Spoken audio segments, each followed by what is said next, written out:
Welcome to Family Friday. I'm Ray Davis, Family Life Minister of the North Oaks Church of Christ in Santa Clarita, California. I want us to begin to look at the household code in the book of Ephesians. Now this starts with chapter 5, verse 21 and goes all the way through chapter 6, verse 9. The writer addresses the typical household of the first century of a major city in the Roman Empire. And such a household was composed of a wife, husband, children, parents, slaves, and masters.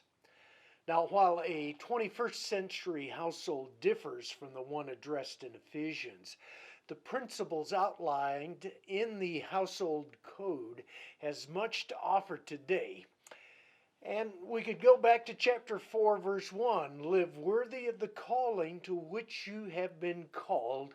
And this household code talks about how we get that done.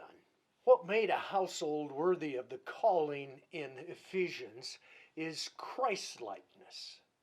Christlikeness began by recognizing Jesus as the measure of all things.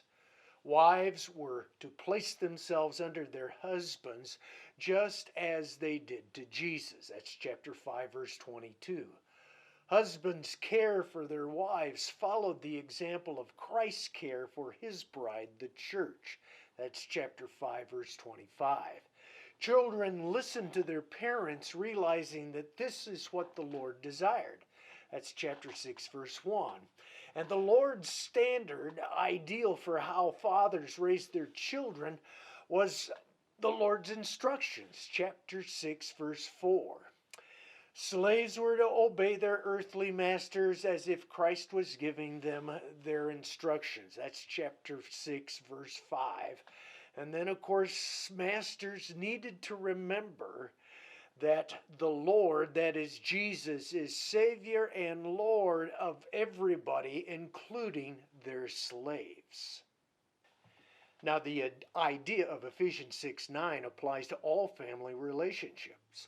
Christ is Savior and Lord of husbands, wives, and children. Therefore, no gender, no age, no role possesses an advantage or disadvantage. Every household member is responsible for placing themselves under the needs of one another, because that's exactly what Christ did for us. Now, the household code of Ephesians 5:22 through 6:9, its foundation is found in Ephesians 4, where it stresses humility, gentleness, patience, working at unity, pursuing faithfulness, righteousness, and holiness, resulting in the embodiment of Jesus within every believer and group of believers, including families. The Ephesian writer addressed first century households, hoping believers would transcend the Roman Empire's ideal for family. And the same is true today. We are to transcend the American concept of family, so that people can see Jesus in and through us as individual family members and as a family together. Until next time, you might want to consider and note how Jesus spoke and treated others. Whom did Jesus scold and why? With whom did Jesus go the extra mile and why? And for whom did Jesus die and why? And then how can you be like him in your family situation?